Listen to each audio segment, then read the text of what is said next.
aqui o meu aluno Eduardo Ribeiro apareceu aqui com um texto de Santa Catarina de Siena, que é uma revelação que Deus deu a ela. Deus falou com ela. E ela diz que ela copiou as palavras exatamente como Deus a disse e mandou para o Papa. Mas o que quer dizer esse exatamente? Quando eu comecei a ler isto, eu falei, epa, é exatamente, mas não é exatamente. Por quê? Se ela recebeu o estudo de Deus, Deus não deu somente as palavras para ela. Ela deu as palavras e deu a intelecção exata do que ele queria dizer naquele momento. Ela não pode repetir os seus atos de intelecção, ela só pode repetir as palavras. Então, isto aqui é o traslado exato e ao mesmo tempo não é exato. Está compreendendo? Então, eu falei, se você lê isto aqui com a perspectiva da sua alma mortal, você entende uma coisa. Se você entender com a perspectiva de alma imortal, você entende outra completamente diferente.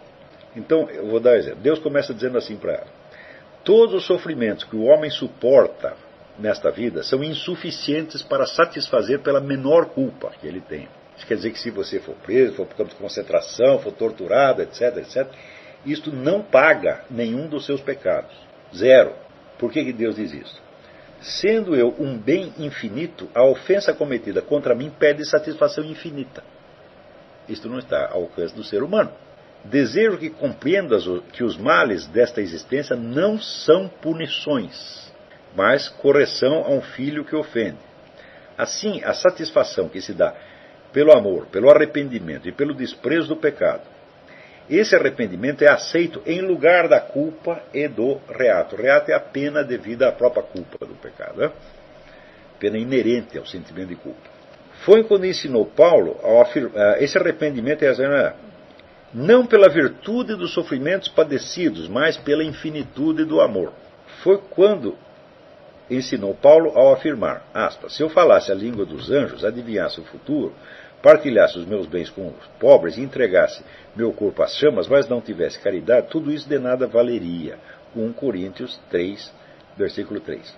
O glorioso apóstolo fez ver que os gestos finitos são insuficientes para punir ou satisfazer sem a força da caridade. Então tem esse elemento diferencial, que é a caridade. Como percebes, as mortificações são coisas finitas, e como tais hão de ser praticadas. São meios, não finalidades. Filha, fiz-te ver que a culpa não é reparada neste mundo pelo sofrimento, suportados unicamente como sofrimento, mas sim pelo sofrimento aceito com amor, com desejo, com interna contrição.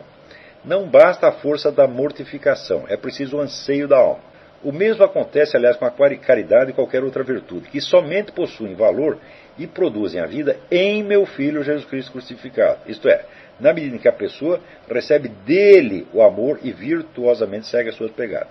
Somente assim adquirem valor. As mortificações satisfazem pela culpa na feliz comunhão do amor adquirido na contemplação da minha bondade. Satisfazem graças à dor e à contrição quando praticadas no autoconhecimento e na consciência das culpas pessoais. Este conhecimento de si gera desprezo pelo mal, pela sensualidade, induz o homem a julgar-se merecedor de castigos e indigno de recompensa. Bom, vamos parar um pouquinho, daqui a pouco eu leio o resto. Bom, acontece o seguinte, este arrependimento é perante quem? Perante quem você está se arrependendo? Perante Deus. Se você encarar isso apenas na escala da alma finita, da alma terrestre, mesmo tendo a esperança de que essa alma terrestre vai ganhar uma imortalidade, tá certo? Depois de morta, o que já expliquei que é um paradoxo, toda a dialética de culpa e reparação passa a ser terrestre, meu Deus do céu. Então você não pode se arrepender perante Deus, mas você vai estar se arrependendo perante um dos símbolos que na sua cabeça o representam na escala terrestre. Seja a igreja, o bispo, o pastor protestante, a comunidade, qualquer coisa. Então, agora, se você se coloca no plano da alma imortal, o que acontece? Veja, acontece o seguinte. O caminho para atingir o conhecimento verdadeiro e a experiência do meu ser, vida eterna que sou, é este. Nunca abandone o autoconhecimento. Ao desceres para o vale da humildade, reconhecer-me-ás em ti e de tal conhecimento receberás tudo de que necessitas. Conhecendo-te, tu te humilharás ao perceber que por ti mesma nada és. Este humilhar-se perante Deus não é dizer, eu sou um pecador, eu sou um filho da puta, eu fiz isso e mais daquilo, e fica você ficar perturbando Deus com a narração daqueles seus infames pecados. Tá entendendo? Não é isto. A humildade é isto, ao perceber que por ti mesma nada és. Porque quando você faz essa experiência Quer dizer, você começa a pegar, a ter o sentimento da sua continuidade. Perceber que a sua existência transcende os seus estados corporais, todos eles, transcende os seus papéis sociais, etc, etc. Então se abre para você esta obviedade. Eu tenho uma duração ilimitada. A minha alma, a minha vida, dura mais do que a totalidade da história humana. Eu sou um dos fundamentos da realidade exterior. Eu e mais todas as outras almas. Mas ao mesmo tempo que você vê isto, você vê a sua grandeza, você vê a sua absoluta falta de fundamento. Você diz, mas por que eu sou tudo isso? Da onde veio? Não tenho a menor ideia. Eu não posso fazer isto. Então, Deus está me sustentando no ser. Não é que Ele me criou no passado. Não é isto, meu Deus do céu. Você só existe nele. Só existe com fundamento nele agora, nesse mesmo instante. E a hora que você entende, isso é humildade. Humildade não é você se envergonhar perante os outros dos seus pecados. Não é você passar vergonha em público. Não é nem você ir na igreja ficar batendo no peito. Não é humildade, é isto. É você aceitar, vamos dizer, a realidade, o fundamento que você tem no ser. E entender, eu não existo nem por uma fração milionésima de segundo, sem esse fator que me tirou do nada. E como ele mesmo diz, aqui, verás que o teu ser procede de mim, que vos amei, a ti e aos outros, antes de virdes à existência. Você entende que você era apenas uma possibilidade na mente divina, e que de repente você não é mais só uma possibilidade. Você é algo que veio para ficar e que durará mais do que o universo. Meu Deus do céu! Isto é humildade. Então a humildade, meu filho, não é uma experiência moral, no sentido que nós usamos moral, de você transgrediu isso, você fez aquilo. Não, é uma experiência de ordem ontológica. É você ver a sua própria... Você vê ao mesmo tempo. Você não pode dizer, vejo a minha nulidade. Eu não posso dizer que eu sou uma nulidade. Dizer que eu sou uma nulidade é dizer que Deus não fez nada. E no entanto eu estou aqui, eu tenho a prova de que eu estou aqui. Quer dizer, eu sou algo que Deus criou para sempre. Ele não vai mudar de ideia, Ele não vai me revogar. Ele pode até me jogar no lixo, pode jogar no inferno. Mas acabar comigo Ele não vai. Porque é da minha natureza ser imortal. Eu não posso me tornar mortal mesmo que eu queira. Eu posso matar o meu corpo, posso matar minhas ideias, posso matar... Mas tem este eu permanente que está no fundo, você não mata. Você está entendendo? Então, Deus me fez de uma vez para sempre. E por que Ele fez isso? Eu não tenho a menor ideia. Eu mesmo me faria, talvez nem... Se eu tivesse o poder para isso, talvez eu nem fizesse.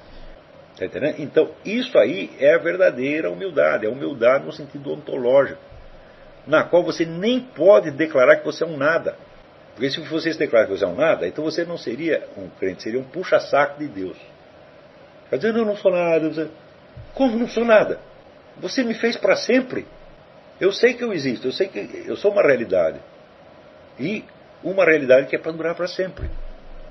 Então, não tem como você não ser preenchido de um senso de gratidão indizível.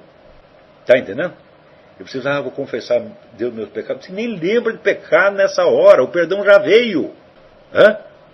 Está entendendo? E vem em função do amor divino. O amor divino que é dado quando, pela humildade, você não diz que você é um nada, você diz, sem você eu sou nada. Mas eu não posso ficar sem você, não tem como ficar. Onde que eu vou me esconder? Como diz a própria Bíblia, aonde que eu vou me esconder de Deus?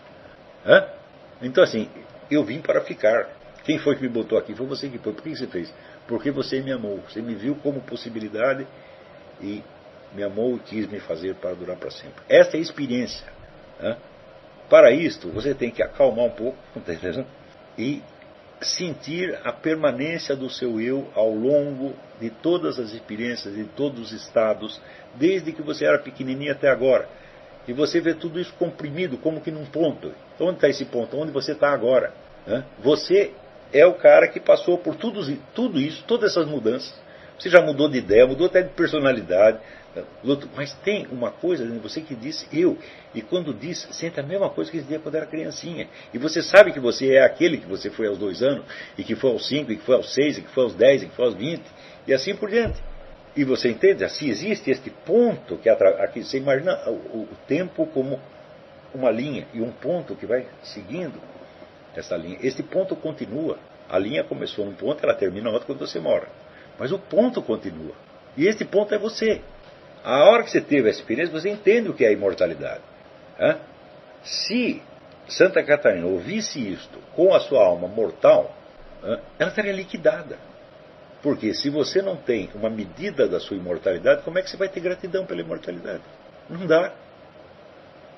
Você vai agradecer por essa porca vida, só leva porrada, tudo dá errado, todas as suas esperanças vão para o brejo. Você vai agradecer por isto? Não, você fica revoltado. Porque essa vida, diz a prece da Virgem Maria, é um vale de lágrimas. Mas, quando você tem esta, mesmo que você tenha brevemente, e mesmo que seja difícil você voltar a esse estado, porque vai ser difícil, porque os pensamentos se introduzem de novo, confundem você, você perde de vista a perspectiva, porque você quer pensar. Eu digo, não, o pensamento tem que passar. Aí você tem que sentir o eu que está por baixo de todos os pensamentos. Então, isso é um exercício que eu dei para vocês. Se não fizer exercício, bom, você não vai ter, pode pensar na eternidade quando você queira, você não vai chegar nisso. Entendeu? Então, hoje nós precisamos fazer esse exercício, mas Santa Catarina fez e eu acho que não. Eu acho que ela já estava nesse estado naturalmente. Porque a alma mortal, enquanto tal, não fala com Deus. Entendeu? Então ele diz, verás que o teu ser procede de mim, que vos amei a ti e aos outros, antes de vir da existência. Esta frase começa a adquirir um sentido para você, e você vê que disto aí depende o seu destino eterno. Porque é no momento em que você está como alma imortal perante Deus, que você pode até odiar a sua existência como alma imortal. Isso não vai acontecer para a maioria de vocês, para nenhum de vocês, creio eu. Mas para algumas pessoas acontece. E isto é a condenação eterna. Quando você não quer. Mas normalmente isso não acontece para as pessoas. Quando elas experimentam isso por um segundo, quer dizer, a gratidão as preenche tanto que elas se tornam a própria gratidão. E tudo que elas vão fazer daí para diante é a expressão da gratidão. Está entendendo? Então, isso é uma experiência para ser feita, não é um conceito para ser discutido. Podemos discutir o conceito depois que tem a experiência, que dominou a experiência, vivenciou aquilo profundamente e entendeu, não como uma teoria, mas como um fato, uma coisa que está acontecendo para você. E que depende exclusivamente, vamos dizer, da direção da sua atenção. Normalmente a nossa atenção vai para os nossos pensamentos, os nossos estados, as nossas memórias, os nossos desejos, etc, etc. Se nós nunca vamos nos livrar disso. Enquanto você tiver uma vida corporal, você vai, neste mundo aqui, você vai ter tudo isso. O problema é só o foco da atenção. E a atenção tem que baixar para um nível mais permanente, mais, por assim dizer, mais lento, que sempre esteve aí. E que, por exemplo, quando te deram um nome, você conseguiu se reconhecer pelo mesmo nome porque você sabia, chamar de Joãozinho a primeira vez, quando chamaram Joãozinho a segunda, você sabia que era com você. Porque não adianta o pessoal querer te vestir uma identidade de fora. Porque você não vai saber que a identidade é sua. Tá entendendo? Então toda essa coisa de papéis sociais, de aprendizado, tudo isso aí é uma fantasia de sociólogo louco, de psicólogo louco, que não entende que ninguém pode dar uma identidade a ninguém, se o sujeito não for capaz de pegar. E se ele é capaz de pegar, é porque ele permaneceu o mesmo. É a este mesmo que você deve dirigir a sua atenção. E se você não tem isso, mas você quer, eu quero ser humilde, então o que você vai fazer? Você vai viver se rebaixando na frente dos outros. Você vai desenvolver um sentido obediencialista que só vai te corromper. Porque daí chega um bicho safado, vigarista, te manda fazer o que é errado, tu vai fazer. Está entendendo? Você vai ser um puxa-saco de autoridade. Está entendendo? Porque não é para ser puxa-saco nem do Papa. Se o Papa fizer o treco errado, tu tem que chegar lá, como a própria Santa Catarina fazia, e dizer, olha, seja homem. Então, não é para ser puxa-saco. Humildade não é viver de cabeça baixa. Não é ser bonzinho. Ou como dizia o Chesterton, o cristão tem que ser humilde, não modesto. Como pode ser modesto se você é uma alma imortal, se Deus te fez para sempre? Como você pode dizer que você é um nada? Como nada? O que é isto? Tem uma forma de existência que te eleva a uma dignidade que, como diz o salmista, está um pouco abaixo dos anjos, e às vezes está até acima deles. Então, isso aí é uma experiência. Então, está aí Rafael Salve e Eloy Weiter. Isso aqui é a dica que eu estou dando. A hora que você faz isto, uma vez que seja, você nunca mais vai esquecer isso. Você vai saber que todas as coisas que você pensou sobre seus estados, sobre personalidades, papéis sociais, é tudo uma fantasia. Não tem substancialidade, mas você tem substancialidade. Agora, todo o pensamento moderno é para dizer que a sociedade tem substancialidade, a linguagem tem substancialidade, os papéis sociais têm substancialidade, e você não. Agora, se você não tiver substancialidade, como é que você ia absorver um pouco disso que fosse? Quer dizer, eles querem dar a ideia do ser humano, do indivíduo humano, como se fosse uma entidade fantasmal, preenchida de elementos que não tiveram origem, que se formaram assim como uma espécie de peido cósmico. Tá? Há sociedade, há linguagem, há classes sociais. Isso é tudo uma alienação. Isso é um golem. Você sabe a história do golem? Cara, é uma lenda judaica. O sujeito fez lá um boneco de barro e assoprou lá, fez uma mágica e o boneco de barro saiu e começou matando gente. E daí ele não sabia como desmontar aquela porcaria. Quer dizer, é um ídolo que você criou. Digo, não, meu filho, nada disso. Quem existe sou eu, porque Deus me fez para durar para sempre. Eu sou uma entidade substancial muito mais real do que todo o universo físico que eu estou vendo. Quando não existir mais o planeta Terra, eu vou existir ainda. A história humana inteira não significa nada perto de uma vida do indivíduo. A história humana não é imortal. A história humana teve um começo e vai ter um fim. Mas você teve um começo e não vai ter um fim. E se está falhando, ainda tem isso. Além disso, quando quis recriar-vos na graça, com inefável amor, eu vos lavei e vos concedi uma vida nova no sangue de meu Filho unigênito. Então, quer dizer, se falhou, Deus botou um mecanismo de correção que restaura a sua imortalidade. Não a sua imortalidade, mas a imortalidade na glória. Então, eu acho que é isso aí, né?